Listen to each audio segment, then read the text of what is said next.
I never thought the day would come when my own son would speak to me with the kind of entitlement that feels like a punch to the chest. But there he was on the other end of the line, his voice deceptively light, masking the audacity I'd never imagined. "I'm getting married tomorrow. I withdrew all the money from your bank." Those words didn't just sting, they detonated inside me. I paused, letting the silence stretch long enough for him to realize I hadn't lost my composure. Not yet. The city hummed outside my window, indifferent to my shock. I watched the neon reflections ripple across the rain-slick streets, feeling an odd clarity settle over me. I had raised him, guided him, and now he had chosen betrayal as casually as brushing crumbs off a table. My first instinct, the one that screamed, "Call the police, confront him," I squashed. No, impulse would ruin me. This required patience, precision, and cold observation. I had spent decades building a mind that could plan for decades. It would not crumble over one son's greed. I went to my study, the one room in the apartment that had never lost its order. Papers were stacked neatly, files labeled, each document a potential weapon if handled correctly. I opened my ledger, tracing the transactions he'd made, 3 withdrawals over the past week, each larger than the last, each marked with signatures I knew by heart. I allowed myself a small, almost imperceptible smile. He thought he was clever. He thought I wouldn't notice. Emotion surged, quick and hot, but I tethered it immediately. This was a chessboard, not a theater. I could feel my pulse slow, my mind sharpening with each breath. I started listing possibilities, assessing each for risk, for reward. Could I freeze his access legally? Could I trace the funds back discreetly before they vanished into wedding accounts or investment schemes? Every avenue was open, but only one path would allow me to strike effectively without exposing myself. And then a new thought struck, an unsettling twist. He hadn't just withdrawn money. He had claimed it as his own entitlement. That wasn't just theft. That was a challenge. He was taunting me, showing me the extent of his audacity. I realized then that this was bigger than money. This was about respect, legacy, and the lesson he clearly had no intention of learning until I forced it. I paced the room, letting the city lights blur into streaks against my window. The anger I felt was useful now, fueling strategy instead of blinding it. Every detail mattered. The timing of his withdrawal, the bank manager's protocols, the faint pattern of his transactions over months. If I acted with precision, I could ensure the consequences would teach him something that words never could. And perhaps more satisfying, the lesson would unfold without a hint that I had orchestrated it. I pulled a notebook from the top shelf, the one reserved for serious plans. I wrote one word on the first line: observe. Nothing else. Observation would be my foundation. Every move he made from now on, every interaction with the bank, his fiancée, even mutual friends, would be noted. He believed he was untouchable. That belief would be his downfall. By the time I hung up the phone, I had already begun constructing the first step. I would not confront him tonight. I would not send angry messages. I would wait. And in waiting, I would learn. Waiting would give me the power to shape the outcome rather than react to it. I felt the cold thrill of it, a plan forming quietly, invisibly, with precision only decades of experience could afford. If you've ever been betrayed by someone you trusted more than anyone else, stick around. What I did next changed everything, and it all started with silence, listening, and watching. If you want to see exactly how I turned his betrayal into the ultimate lesson without ever raising my voice or breaking the law, keep watching. By morning, the city looked different to me. Not softer, sharper. Every sound felt deliberate. Buses exhaling at the curb, the elevator cables whining like nerves under strain, the distant siren slicing the air cleanly in half. I moved through my apartment with the practiced economy of someone who no longer wastes motion. I did not call my son. I did not check messages. I let the quiet work for me. My first action was small and invisible. I took a walk, not for exercise, but for perspective. In this neighborhood, you learn more by watching than by asking. I passed the cafe on the corner where young couples rehearsed their futures over bitter coffee. I wondered briefly if he was sitting somewhere like that, congratulating himself. The thought didn't hurt the way it should have. It clarified. When I returned home, I sat by the window and reviewed what I already knew without writing anything down. I had taught myself long ago to keep plans where no one could stumble upon them. My son had always underestimated that skill. He thought age softened people. He confused restraint with weakness. I replayed his voice from the night before. Not the words, but the rhythm, the casual triumph, the way he'd said, "Your bank," as though it were a technicality, something ceremonial rather than personal. That told me more than the theft itself. He wasn't desperate. He was opportunistic. And opportunistic people follow patterns. That realization landed with a quiet weight. Patterns mean predictability. Predictability means leverage. Still, I let myself feel it then, the emotional reaction I'd postponed. The grief arrived first, thin and sharp. I remembered him at 7, gripping my coat sleeve before his first day of school, terrified I'd disappear. Somewhere between then and now, he had learned that taking was easier than asking. I allowed myself exactly 3 minutes for that sorrow. I watched the second hand of the clock make its slow, authoritative circle. When it reached the top again, I stood up. The conflict, subtle but immediate, came from within. A voice I recognized well whispered that this was still my child, that humiliation could harden into something irreversible. I answered that voice calmly. This wasn't punishment. This was correction. I had corrected him before, curfews, grades, attitudes. The scale had changed, not the principle. The real shift came when I realized he had not acted alone. Greedy people rarely do. They seek validation, encouragement, someone to say, "Yes, you deserve this."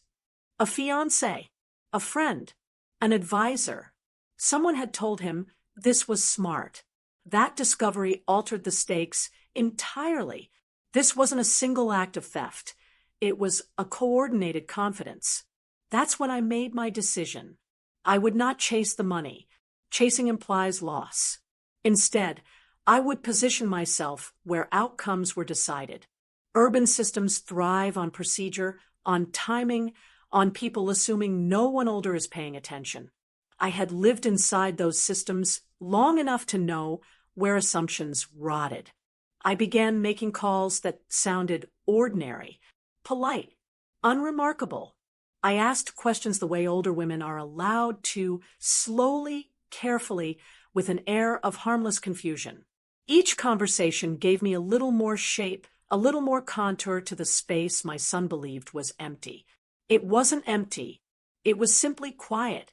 By late afternoon, the emotional temperature had changed. I no longer felt wronged. I felt informed. That is a powerful transformation. Anger burns fuel. Information builds engines. As evening fell, I sat again by the window, watching office lights blink off one by one across the street. Somewhere in the city, my son was preparing for his wedding, convinced the hardest part was behind him. He believed the withdrawal was the end of the story. I smiled, not with pleasure, but with certainty, because I had just discovered where he would be most exposed. And tomorrow, without touching him, without accusing him, without ever asking for my money back, I would begin applying pressure exactly there. The night before his wedding passed without sleep, but not without progress. I lay in bed fully dressed, eyes open, listening to the building settle and resettle itself pipes ticking like restrained thoughts. This was the hour when truth surfaced, not loudly but reliably. People mistake restlessness for weakness. I have always found it useful. By dawn, I understood something critical. My son believed the ceremony itself would shield him. Public joy is an excellent hiding place. Surrounded by celebration, no one questions how the foundation was laid. That assumption, widely shared, rarely examined, was his quiet armor. I had worn it myself once, long ago. I rose before the sun and prepared myself with intention.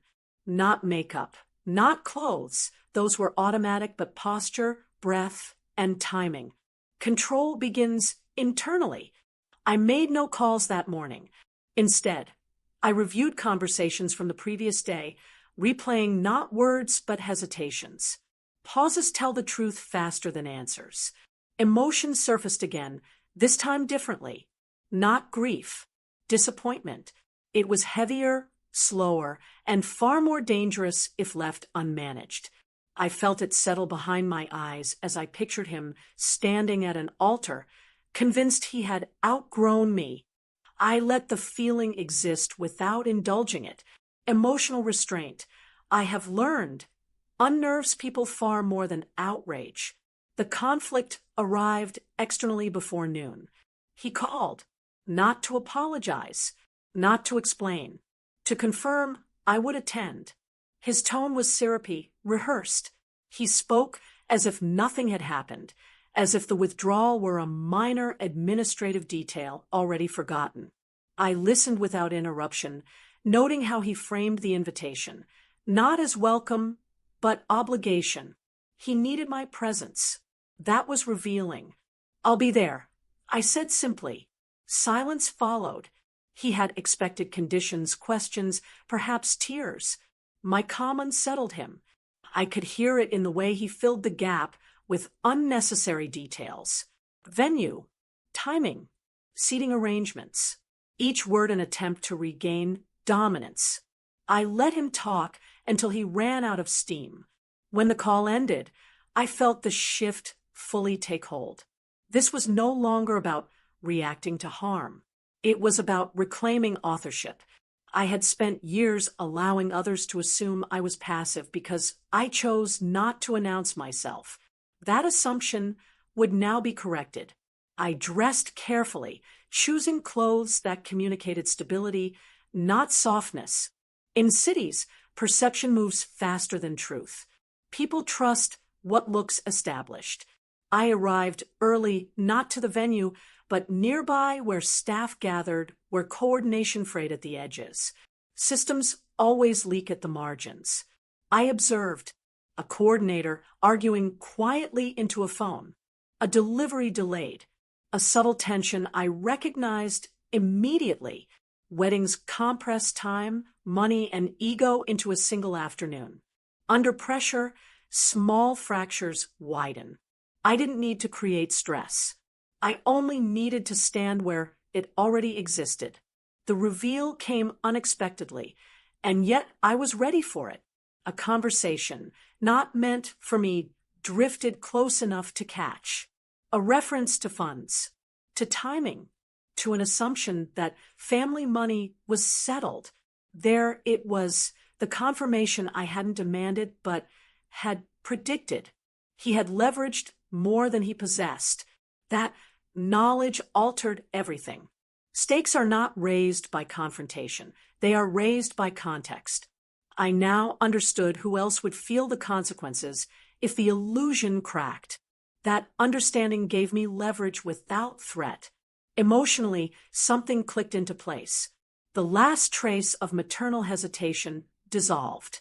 Not because I stopped caring, but because I recognized care had been exploited. Boundaries are not cruelty. They are clarity.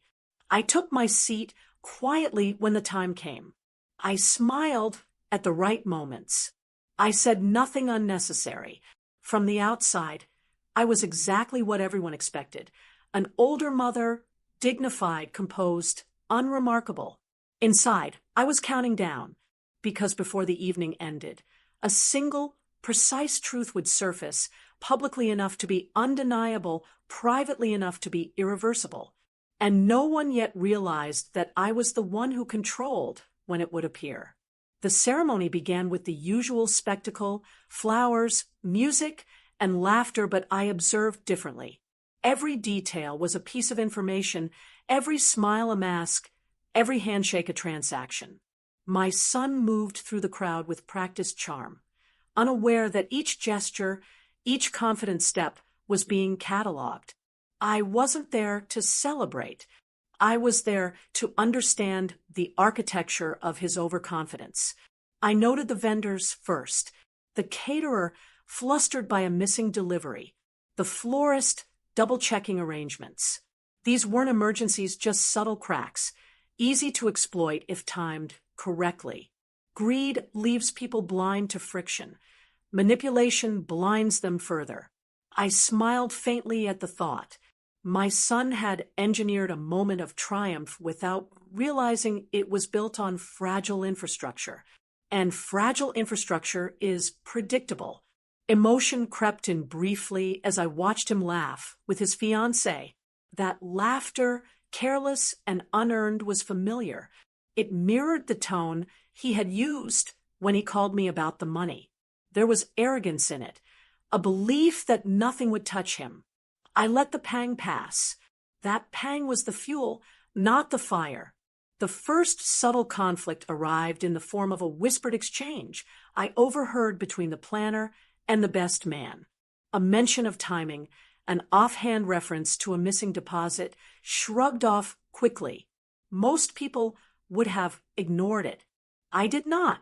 Every small lapse in coordination, every assumption, built a map of vulnerability around him. And like all maps, it told a story, one I intended to narrate. Then came the reveal, though subtle. My son's fiancée, in a quiet moment near the bar, mentioned casually, "It's all set thanks to your family's generosity." The words hit like a scalpel. My son assumed the money I had been protecting for decades was his to spend without scrutiny. That assumption revealed the depth of his entitlement and the breadth of his naivety. He hadn't just betrayed me. He had made a public claim to my resources, and everyone around him accepted it without question. Emotion shifted.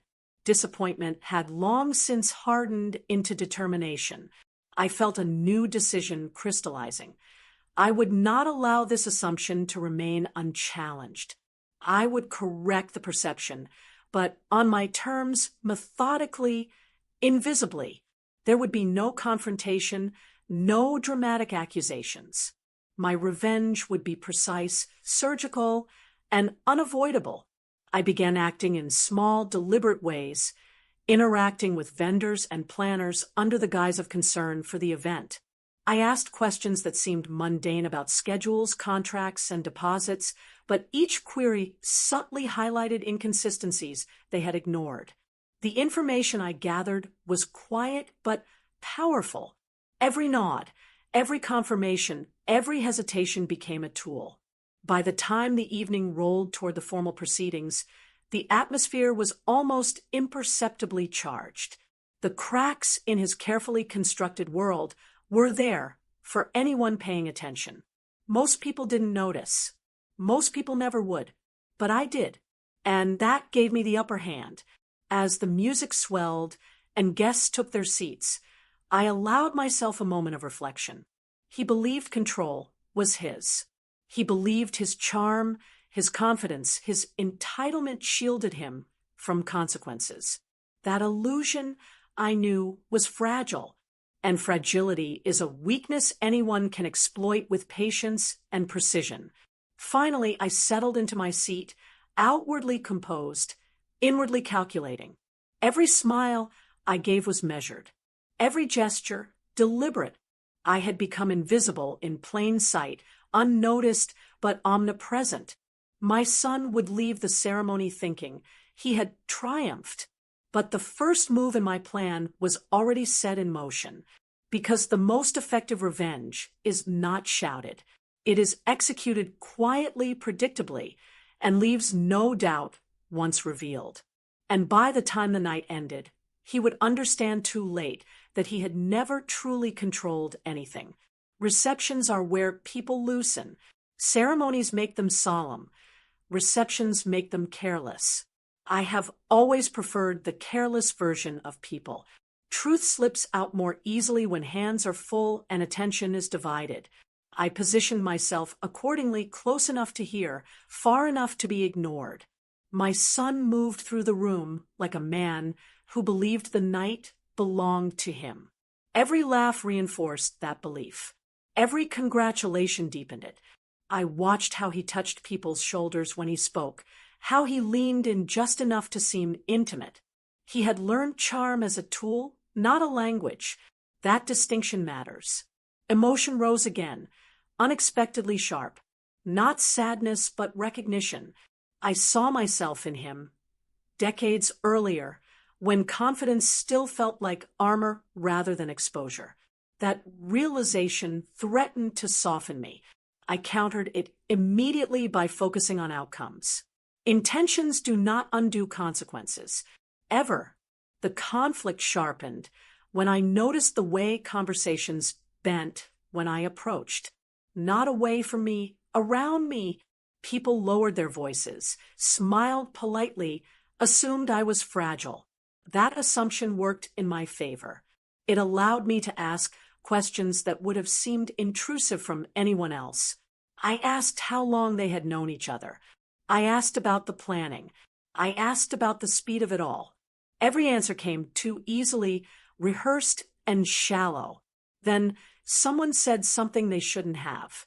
A casual remark about how my son had handled the financial side decisively. The word decisively lingered. It carried admiration. It also carried proof. That was the moment the stakes shifted fully. He hadn't just taken from me. He had used the act to construct a narrative of competence and authority. The theft had purchased him credibility, and credibility, once granted, multiplies. I let the comment pass without correction. Correction would have been inefficient. Instead, I watched who nodded in agreement, who repeated the phrasing later, who benefited socially from believing it. Influence spreads through endorsement, not fact. I was mapping influence. The emotional shift that followed surprised even me. Calm settled in, not the brittle calm of restraint, but the deep calm of alignment. Everything was now clear. The sequence, the leverage, the timing. I didn't feel vengeful. I felt prepared. I excused myself briefly, stepping into the quieter hallway near the restrooms. There, away from the music, I made a single call. My voice was measured, my words precise, my tone unmistakably informed. I didn't accuse. I clarified. Clarification, when delivered at the right moment, can destabilize entire assumptions. When I returned, nothing looked different. That was the point. My son raised a glass for a toast. Applause followed. I clapped with everyone else, keeping time, keeping pace. Power does not rush. It waits for alignment. The reveal did not come yet, but its shadow did. I noticed the planner checking her phone more often, a vendor stepping aside to whisper urgently, a faint tightening around conversations that had been loose moments before. Systems had begun to reconcile discrepancies, and reconciliation always creates friction. My son noticed it too, though he didn't understand it. His smile tightened. His laugh arrived half a second late. Confidence, when punctured, leaks subtly at first. I felt no triumph, only confirmation. As the evening stretched on, I realized something important. He believed the risk had passed. The money was spent. The celebration underway. In his mind, permanence had already set in. That belief was the cliff he was standing on. And he had no idea how close he was to stepping forward. By late evening, the room had settled into the familiar rhythm of a wedding reception. Laughter, music clinking glasses, and the subtle hum of exhaustion disguised as joy. but I wasn't listening to the music. I was listening to the gaps, the pauses between jokes, the small silences where people recalibrated their social positions. These gaps, often overlooked, reveal more than any conversation ever could. I observed my son closely. He had begun to notice minor disruptions around him. A vendor rushing past, muttering under her breath. The planner stepping away to make a phone call. A caterer giving me a slightly nervous nod as he passed. None of these were dramatic. None of these were overt, but to someone paying attention, patterns began to emerge. And I was paying attention. Emotion surfaced again, but it was different this time. Not hurt, not disappointment, not even anger, but satisfaction. Quiet, deliberate satisfaction. This wasn't the vengeful spark I had felt at the phone call days ago. This was the recognition that the system, when observed carefully, would bend under pressure without me lifting a finger. Power, I realized, often manifests quietly. Subtle conflict arrived when his fiancée, in a moment of unscripted interaction, asked for my advice on a seating arrangement. I gave it thoughtfully, neutrally, almost kindly. She leaned on me without realizing she was leaning into influence I hadn't yet revealed. My son noticed. His expression tightened ever so slightly, almost imperceptibly. A hint of irritation flickered in his eyes. He thought he had designed everything. He thought I would only applaud. That was the first tangible misstep. Then came the reveal, indirect but devastating in its implications. A misplaced receipt, glanced at by a waiter, passed along in whispered words, mentioned funds that had been allocated but never properly recorded. The planner checked her notes again, visibly unsettled. No one spoke aloud, no one panicked, but I knew. This was the fissure I had been waiting for. It wasn't public yet, but its ripple was spreading. Emotion shifted further. Determination hardened into action. I would not confront. I would not demand. I would let the system do what it always does, reveal the truth. And when it did, the consequences would be absolute. My son had mistaken audacity for invincibility. That miscalculation would be his undoing. I moved strategically, subtly nudging conversations. Questions I asked were designed to guide others to notice discrepancies without thinking they were being led. I asked about timing, about delivery confirmations, about final payments. Each query appeared ordinary, but left a shadow in the minds of those who heard. Influence, when applied quietly, is far more dangerous than confrontation. By the time the first dance approached, I had already mapped the vulnerabilities. Every slight misstep, every assumption of security my son relied upon had been noted and stored. I felt the thrill of anticipation, not because I was cruel, but because truth would assert itself. And in that space, the earned cliffhanger crystallized. My son would leave this night believing he had triumphed. He would raise his glass, receive congratulations, and smile at the attention he had so desperately earned. But he would be unaware that the first domino had already tipped. The truth, silent but unstoppable, was beginning its descent. When he raised his glass to toast me later, I smiled, not with warmth, but with the certainty of inevitability. And tomorrow, the consequences would begin to unfold, without a single word from me. The night ended quietly, or at least as quietly as a city wedding can allow. Guests filtered out in waves, laughter and chatter fading into the hum of traffic outside. My son moved among them, basking in congratulatory attention, convinced the hardest part of life, the manipulation, the audacity, the triumph was behind him. He could not have been more wrong. I stayed behind long enough to observe the cleanup, the subtle choreography of staff correcting small errors that had accumulated over the evening. Empty glasses, misplaced silverware, delivery tags left unattended, minor, almost invisible mistakes. but in the hands of someone who noticed, they were clues, patterns, opportunities, leverage. And I noticed emotions surfaced again, not anger, not sadness, but cold anticipation. This was the most satisfying feeling I had known in decades.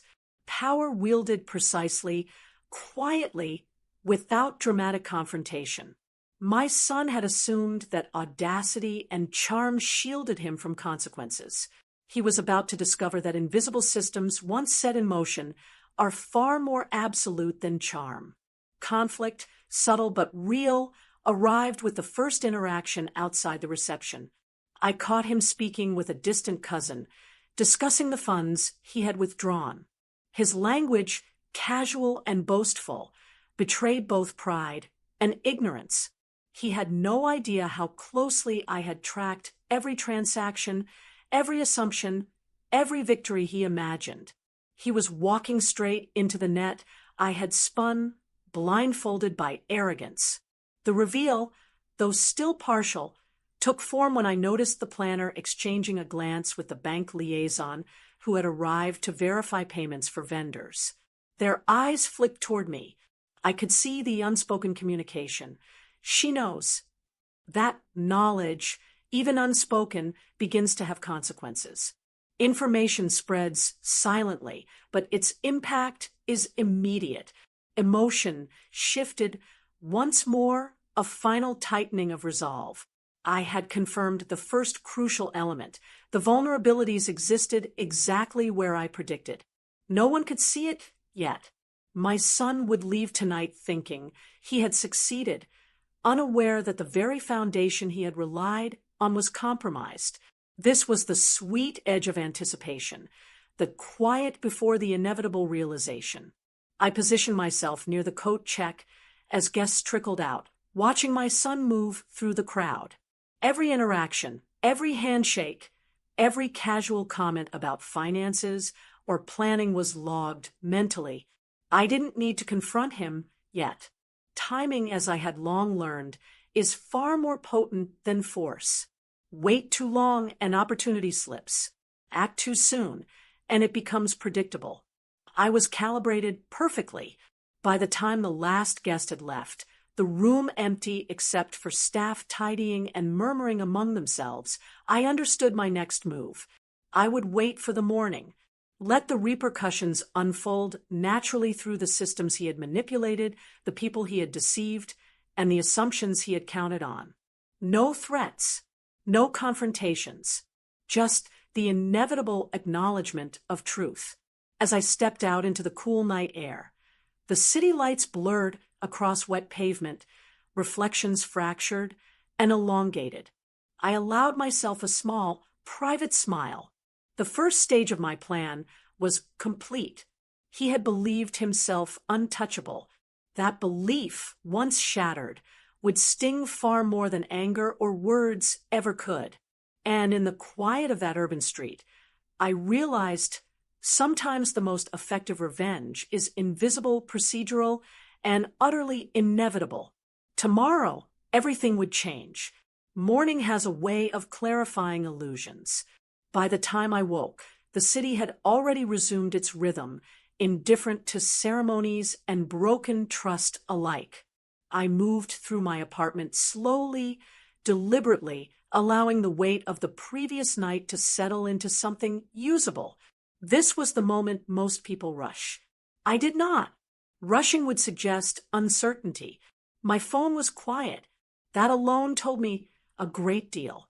If everything had gone smoothly, my son would have called boasting, recapping, seeking validation. Silence meant friction. Silence meant questions were being asked in rooms where he wasn't present.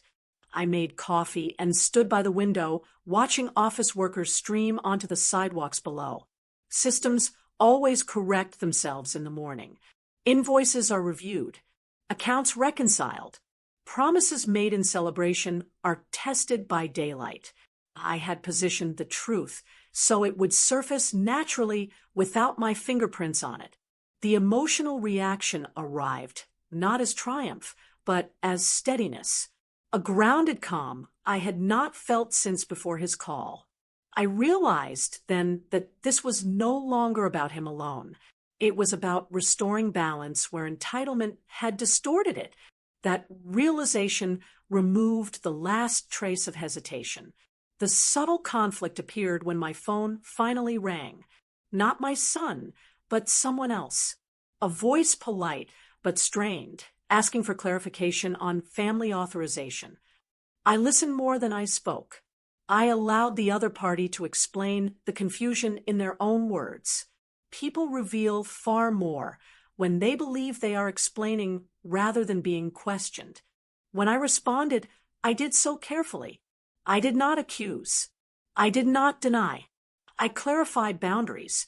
I explained what I had consented to and what I had not. Consent, when defined precisely, has consequences.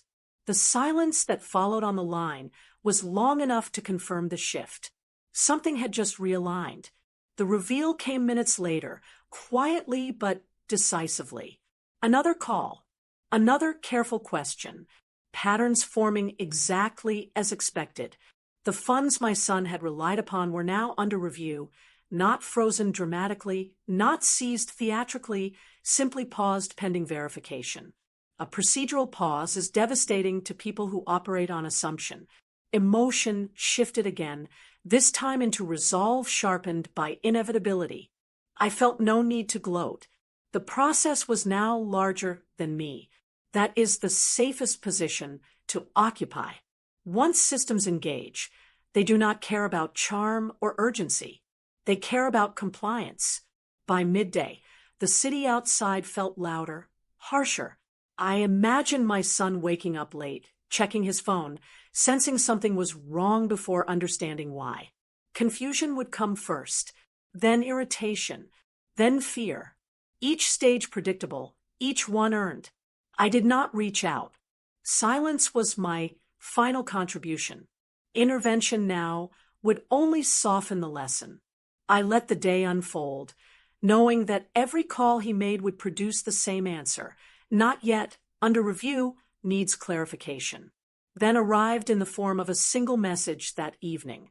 Short, controlled, uncharacteristically restrained. We need to talk. I stared at the screen, unmoved. He finally understood that something had shifted, but not yet how thoroughly. I placed the phone face down on the table and returned to my chair by the window.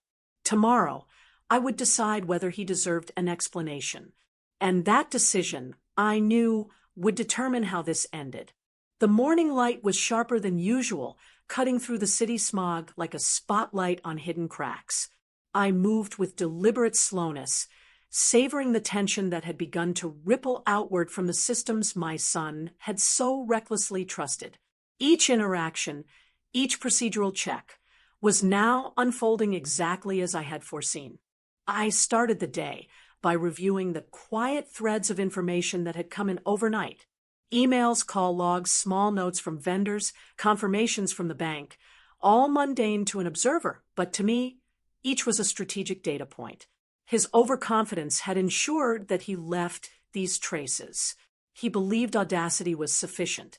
He was learning slowly that it is not. Emotion surfaced, but it was faint, more analytical than personal. There was no triumph yet, only satisfaction in watching a predictable pattern reveal itself. My son, the man who had believed he could take what he wanted without oversight, was now forced to face delays and inquiries he had not anticipated, and he had no one to blame but himself. The subtle conflict arrived when his fiancée called, her voice polite but anxious, asking for clarification on the authorization issues with the vendors. She didn't know I had orchestrated the timing, but I noted her fear. It was deliciously precise.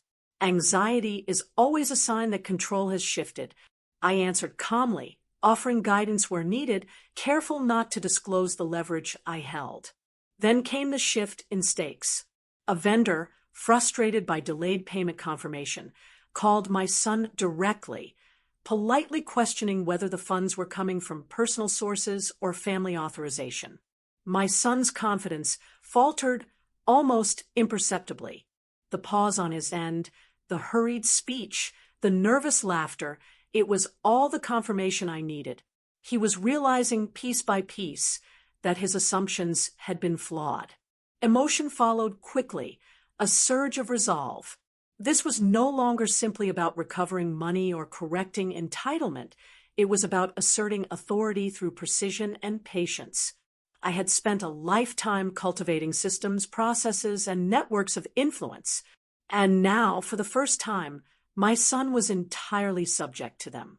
I allowed him to scramble, to call, to plead, to explain. Each attempt revealed more about his weaknesses, more about the overconfidence that had defined his actions. I never interrupted. I never corrected him in public. I merely observed, noting every pause, every evasive answer, every half-truth. Observation is more powerful than confrontation. By afternoon, the consequences were clear. Some vendors had begun adjusting their expectations. Payment schedules were scrutinized. Deposits were questioned. And while my son floundered, I remained unshaken, seated quietly, watching. Then, in the form of a subtle but undeniable misstep, he sent an email to the planner, copied to multiple vendors, claiming authorization he did not have. That single action, bold, reckless, and careless, exposed him fully. The first domino had fallen. I closed my notebook and leaned back. The city outside was indifferent, but inside, the first stage of justice had already begun. And he still didn't realize that the hand guiding events was mine. By evening, the rhythm of the city had seeped into the apartment, a constant hum beneath my thoughts. I moved carefully, deliberately, arranging papers and notes, not for anyone else, not for proof, but to solidify the sequence of events in my own mind. This was the stage where patience bore fruit, patterns set in motion, timing aligned, consequences inevitable. I checked the emails that had accumulated throughout the day. My son's messages grew increasingly urgent, defensive, and, most importantly, revealing. Each plea for clarification, each attempt to assert authority, betrayed exactly how little control he truly had. He was frantically trying to rewrite reality, unaware that reality had already begun to correct itself. Emotion surfaced, an odd mix of satisfaction and anticipation. Satisfaction, because the system worked exactly as I predicted. Anticipation, because the next step required finesse, not force. Revenge, I reminded myself, is not about shouting or spectacle. It is about creating a scenario where inevitability becomes undeniable. The subtle conflict arrived in the form of an overlooked vendor, a florist waiting on confirmation of final payment, approached me privately. "We need verification," she said quietly. "We can't proceed without authorization." She didn't know that authorization had already been questioned, paused, and scrutinized at multiple levels. Her confusion, though mundane, created leverage. This was the exact crack I needed to widen. Then came the shift in stakes. My son, realizing the vendors would not proceed without proper confirmation, tried to act independently. He attempted to authorize funds himself, but the procedural safeguards designed precisely to prevent unilateral action blocked him. Emails bounced, requests went unanswered, and for the first time, he confronted resistance he could not charm, manipulate, or ignore. Emotion hardened into resolve. I felt neither satisfaction nor glee, only clarity. He had underestimated me, underestimated the systems, and underestimated the patience of someone who had spent decades understanding how people and processes interact. And that underestimation had real consequences. I let him struggle. I let him make mistakes, each one compounding the previous. He called the planner directly, trying to assert control, and was met with polite, careful refusals. He demanded answers from the vendors and received documentation requests instead. Each interaction eroded his confidence, invisibly but irrevocably. By late evening, the city lights reflected off rain-slick streets, fractured and elongated. I allowed myself a small, controlled smile. My son still believed he could manipulate events. He did not yet understand that his confidence had been carefully neutralized, that his entitlement had triggered the mechanisms that would expose him. And as I prepared for the night, the final ripple of tension arrived. A subtle, urgent message from a planner copied to multiple parties questioning the legality of my son's previous withdrawals. It was procedural, precise, and unstoppable. He could no longer act without oversight, and every move he made now played directly into the consequences already in motion. I sat by the window, drinking tea quietly, observing the reflection of the city as it blurred into night. I did not gloat. Morning arrived with the usual city noise, sirens, traffic, and distant construction, but in my apartment, everything was still. I moved through the routine I had established over decades, knowing that the calm exterior would serve me far better than any display of force. Today, the consequences my son had triggered would begin to solidify. I reviewed overnight communications carefully. Vendors and planners had escalated issues that were once minor, now procedural, unavoidable, and traceable. My son had tried to bypass some steps, sending emails and making calls that exposed not confidence, but desperation. Each misstep created leverage I had not yet needed to assert directly. Observation alone was beginning to enforce accountability. Emotion rose briefly, a thin ribbon of satisfaction. Not triumph, not vindictiveness, but simply recognition. He had relied on audacity and charm, and both had failed him. He had no allies in the system he assumed he controlled, no shortcuts left unchallenged, and no plausible way to reverse the procedural corrections quietly unfolding. Conflict became evident when he attempted to speak with the planner in person. I could hear fragments of the conversation as I passed near my phone, words clipped, hurried, defensive. The subtle power shift was apparent. He was no longer the one in control. He was negotiating, persuading, appealing.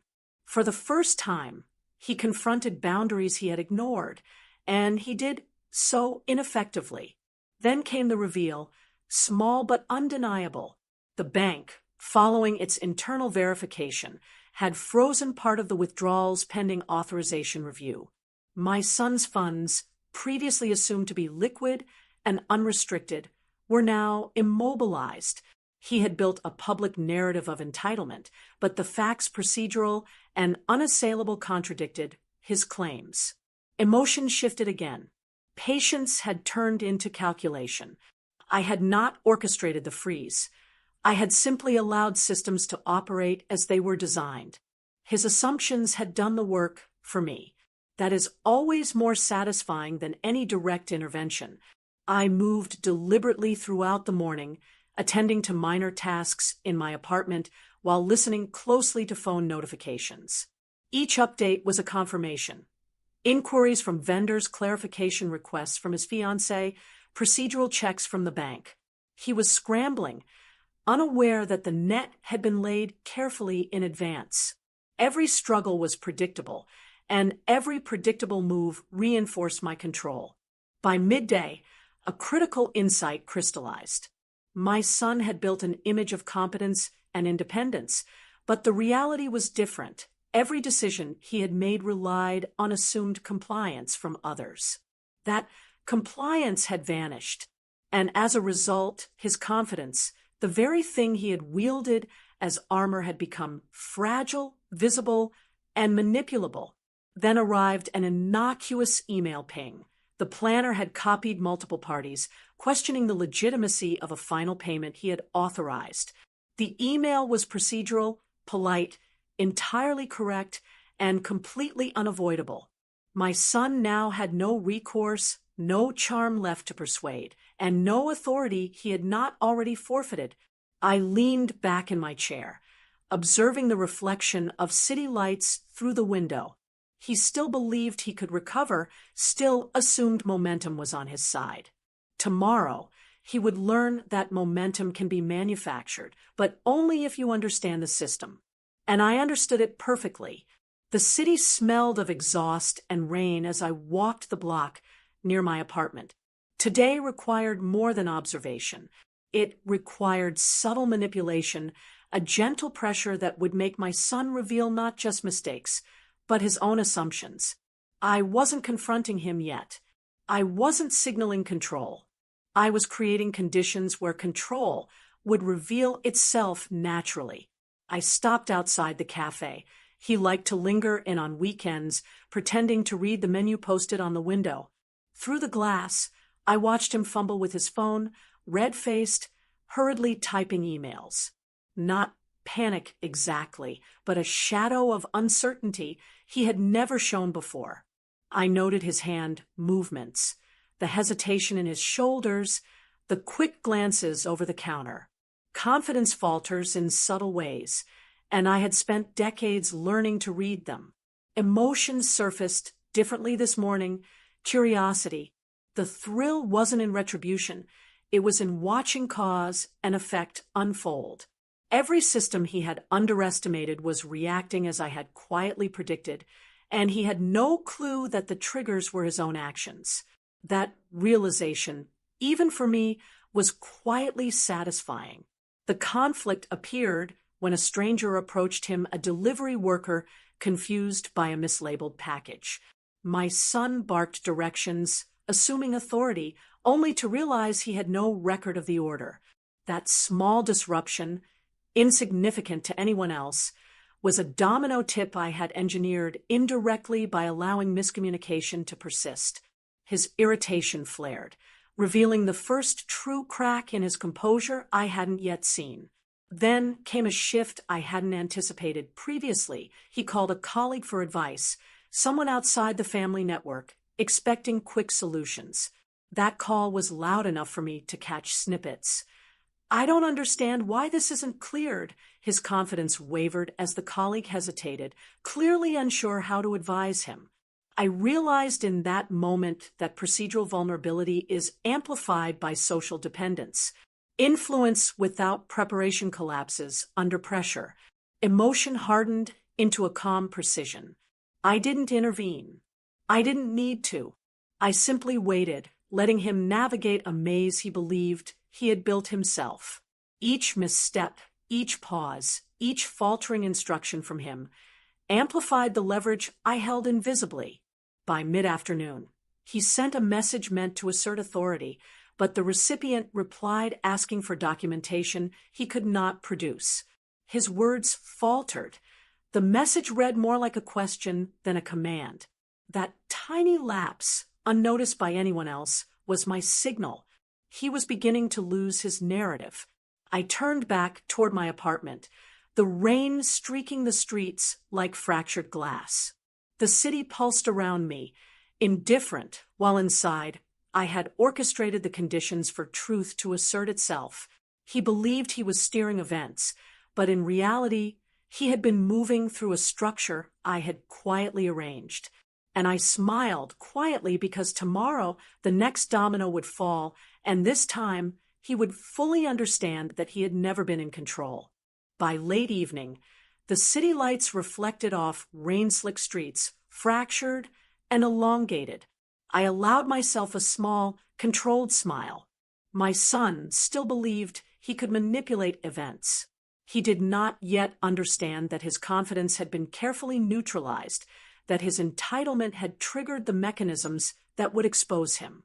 And as I prepared for the night, the final ripple of tension arrived. A subtle, urgent message from a planner, copied to multiple parties, questioning the legality of my son's previous withdrawals.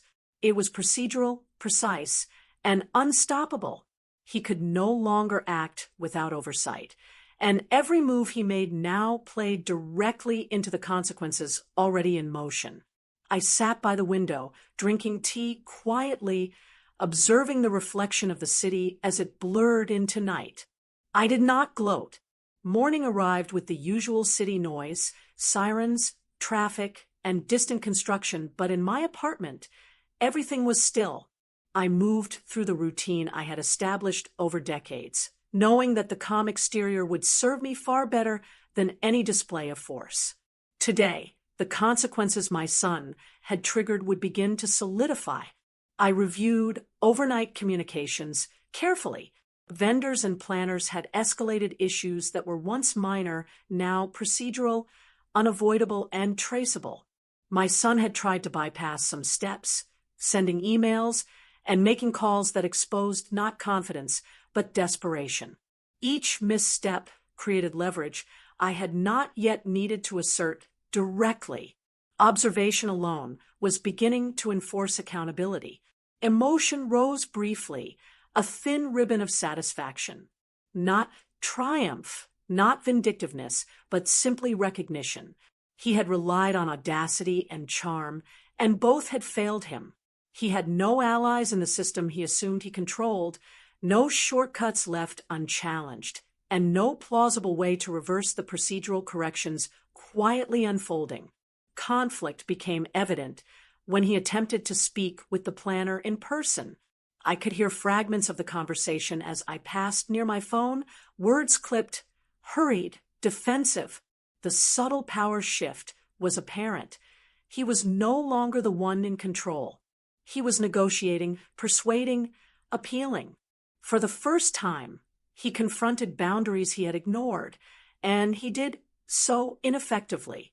Then came the reveal, small but undeniable. The bank, following its internal verification, had frozen part of the withdrawals pending authorization review. My son's funds, previously assumed to be liquid and unrestricted, were now immobilized. He had built a public narrative of entitlement, but the facts, procedural and unassailable, contradicted his claims. Emotion shifted again. Patience had turned into calculation. I had not orchestrated the freeze.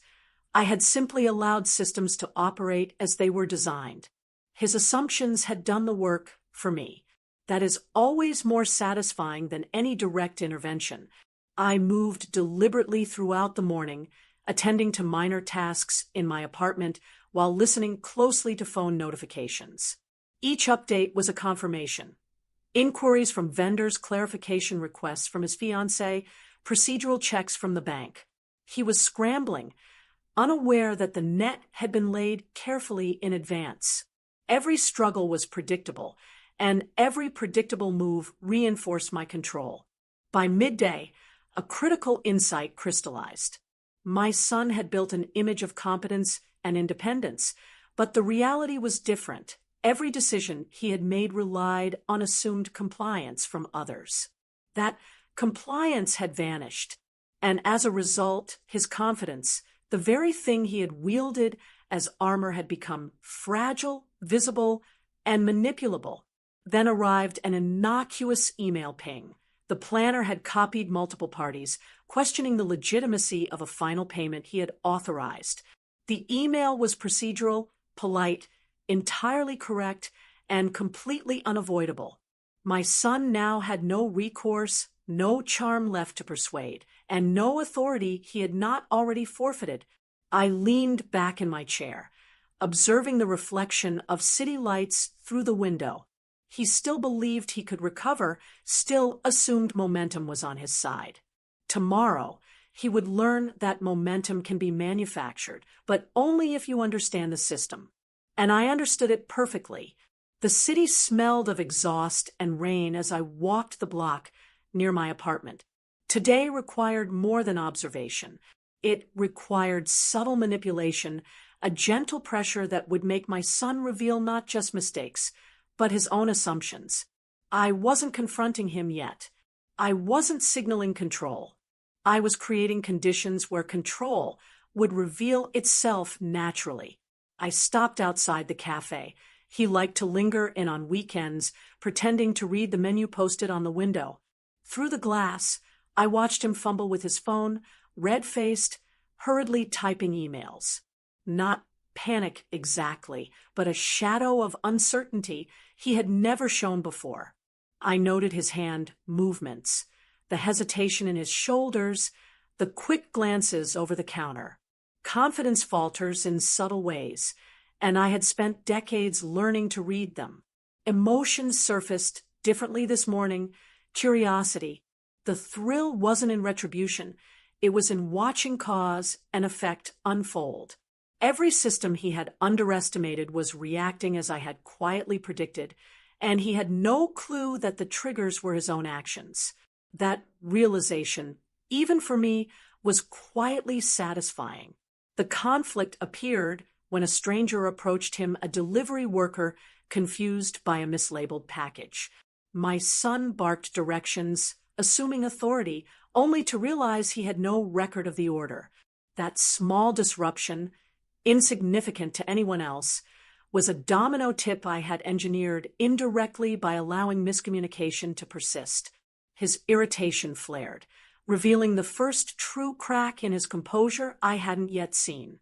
Then came a shift I hadn't anticipated previously. He called a colleague for advice, someone outside the family network, expecting quick solutions. That call was loud enough for me to catch snippets. "I don't understand why this isn't cleared." His confidence wavered as the colleague hesitated, clearly unsure how to advise him. I realized in that moment that procedural vulnerability is amplified by social dependence. Influence without preparation collapses under pressure. Emotion hardened into a calm precision. I didn't intervene. I didn't need to. I simply waited, letting him navigate a maze he believed he had built himself. Each misstep, each pause, each faltering instruction from him amplified the leverage I held invisibly. By mid-afternoon, he sent a message meant to assert authority, but the recipient replied asking for documentation he could not produce. His words faltered. The message read more like a question than a command. That tiny lapse, unnoticed by anyone else, was my signal. He was beginning to lose his narrative. I turned back toward my apartment, the rain streaking the streets like fractured glass. The city pulsed around me, indifferent, while inside, I had orchestrated the conditions for truth to assert itself. He believed he was steering events, but in reality, he had been moving through a structure I had quietly arranged. And I smiled quietly because tomorrow the next domino would fall, and this time he would fully understand that he had never been in control. The morning was unusually bright for the city, sunlight glinting off steel towers, and I realized how long I had ignored small details while focusing on the grand gestures of my son's life.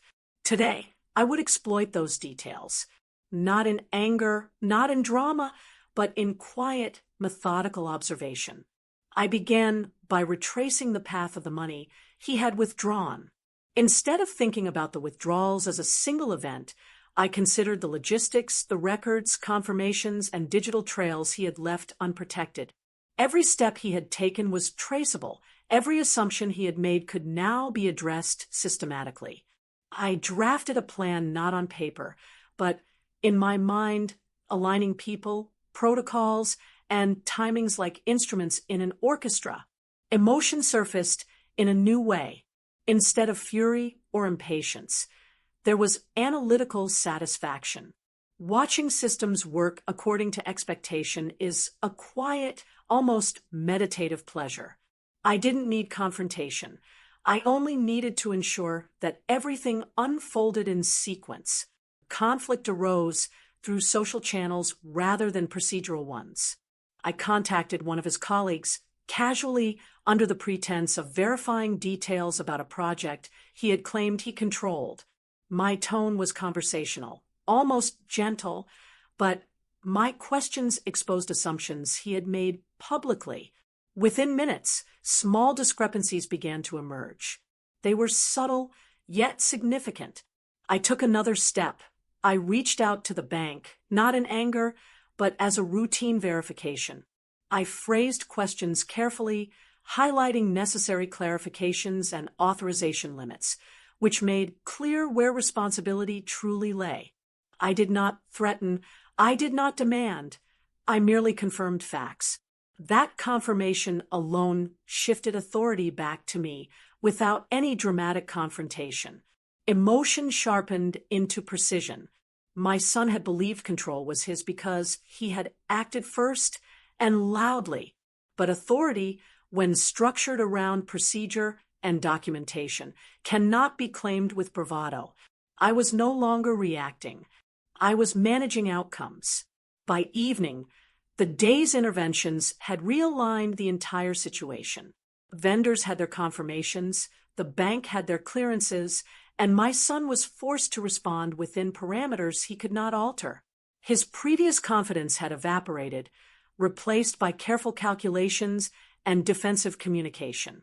He was now operating within boundaries I had quietly reestablished, and he understood it, even if only subconsciously.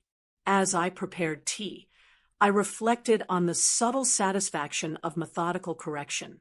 No words were needed, no displays of anger or power. The city continued around me, indifferent, while I had ensured that the consequences of entitlement and manipulation were fully accounted for, visible in the systems he had ignored. For the first time, I felt that balance, restored quiet, and undeniable settle entirely into place. The city hummed with its usual chaos, but I moved through it like a conductor, noticing subtle misalignments others ignored. Today's task was not observation alone, it was strategic social leverage, creating pressure without confrontation. I didn't need to raise my voice. I only needed to orchestrate the ripple effects of past actions. I started by attending a casual meeting with one of his colleagues who had unknowingly facilitated part of his audacity. I asked questions about timelines, approvals, and responsibilities. My tone was polite, almost maternal, but my words exposed inconsistencies that no one else had noticed. Within minutes, I saw a shift in their awareness. They began to treat my questions as guidance rather than mere curiosity. My son, who had assumed these colleagues were firmly in his corner, was now indirectly undermined. Emotion surfaced subtly. Not anger, not triumph, but calm control. I felt the weight of years of experience settle over me, understanding people, systems, and consequences. That calm allowed me to act decisively without ever seeming forceful. Observation became influence. Influence became authority. Conflict arose when he tried to intervene directly, sending an urgent message to clarify a minor miscommunication. I noted the phrasing, the tone, the attempt to assert dominance. It revealed desperation, masked as decisiveness. Instead of responding to him, I guided others indirectly, offering information only when necessary, allowing his attempts to assert control to fall short naturally. By midday, the stakes had shifted. His previously unquestioned independence now relied on responses filtered through me. Emails, confirmations, and procedural checks aligned to demonstrate who truly held authority.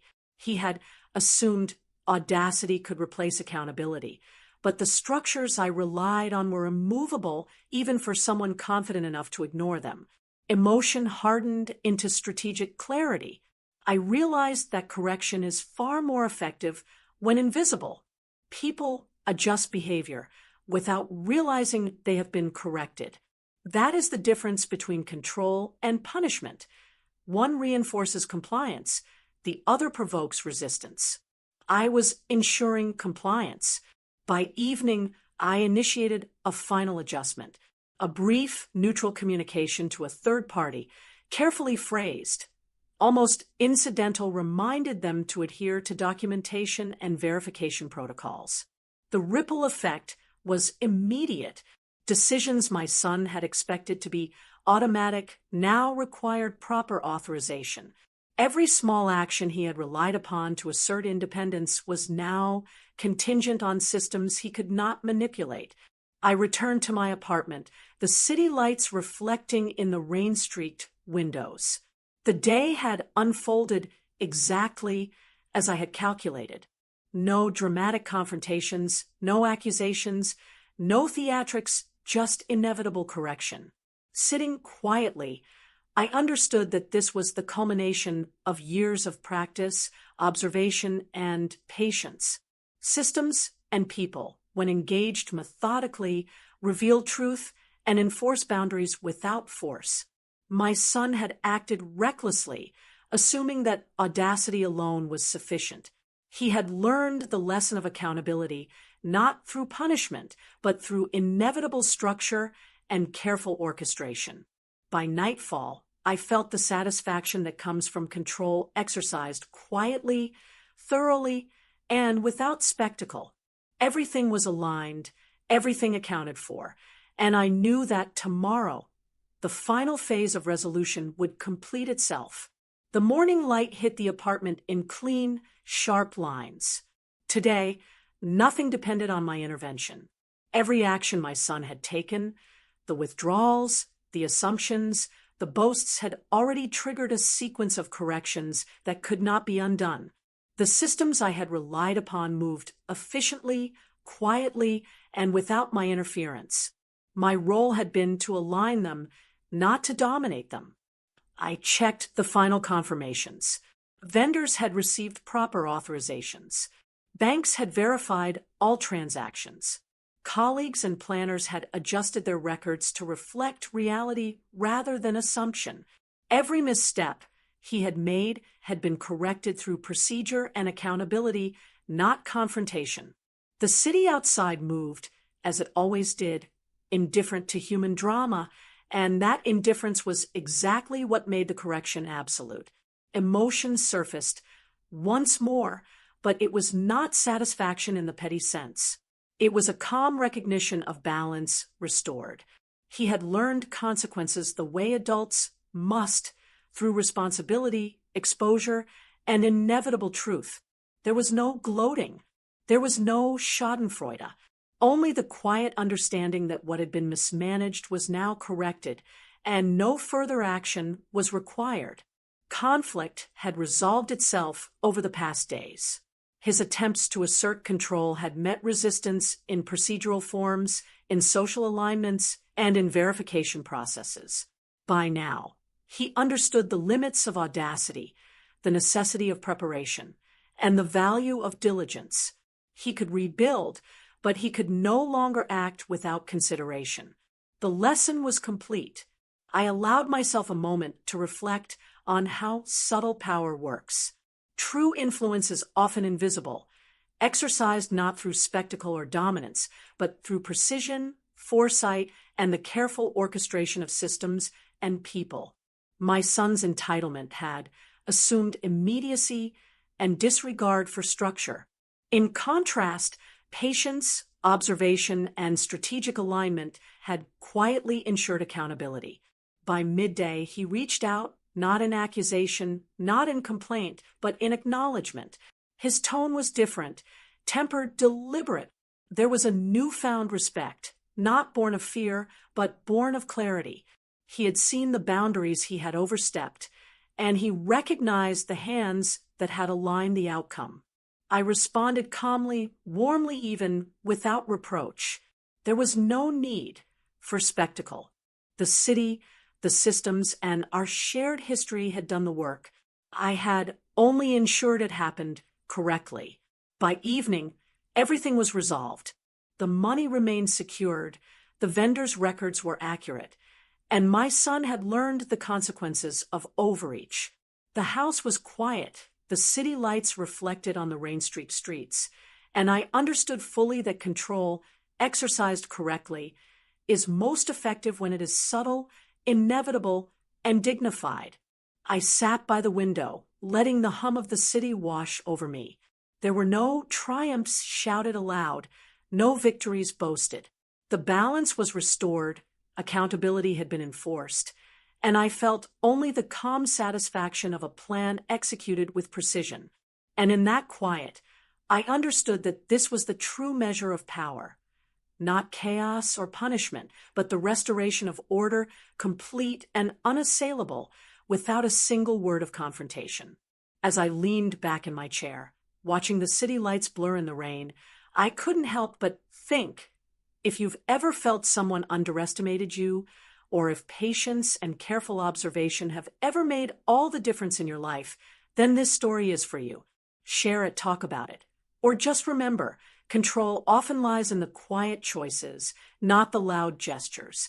Leave a suggestion on what you think you would have done in the comment below. Thank you